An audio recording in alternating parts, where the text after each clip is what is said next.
Barack Obama has launched his 2008 reunion tour.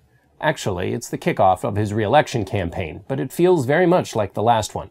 In the video released with the effort, the president is barely visible. The only footage is of Senator Obama's 2007 announcement. Instead, we're introduced to a string of Obama voters. We meet Ed from North Carolina. He's an independent in a swing state. There's just too much that is fundamentally important right now that's going on. Gladys from Nevada. She's a Latina mom in a swing state. Here it is, 2012, the election. And Catherine from Colorado. She's thoughtful and from a swing state. All of these characters either live in a swing state or represent key parts of the Obama voting coalition of African Americans, Latinos, young people, and independents. Mike is from New York. He has a very neat bookshelf and friends. He couldn't vote for Obama last time, he was too young.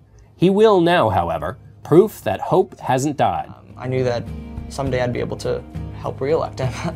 The Obama team is trying to recreate the extraordinary movement that put him into office the first time, but there are two big hurdles. The first is that he has a record. He can't be all things to all people anymore. Fortunately, Ed has some therapy for anyone who's nervous. I don't agree with Obama on everything, but I respect him and I trust him. The other hurdle is now that Obama is president, he has to stay above the fray.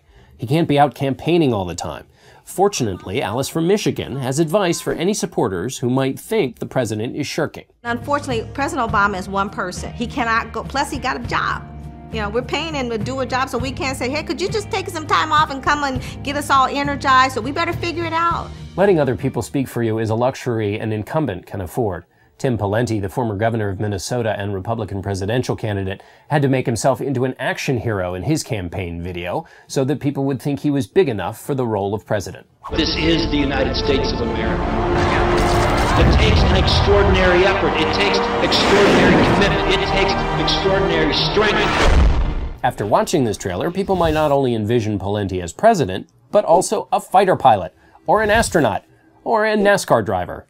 Pawlenty was the first GOP presidential candidate to respond to Obama's announcement, and he used the same video style, painting the president as an agent of destruction. It's staggering. Can't pay their mortgage. Home sales, a record low.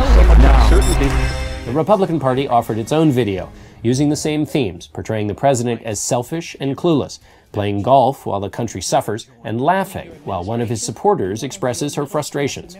With this flurry of video, it may finally be time to declare the late-starting 2012 presidential campaign underway, though it will probably be some time before President Obama, and not his opponents, uses footage of himself as president.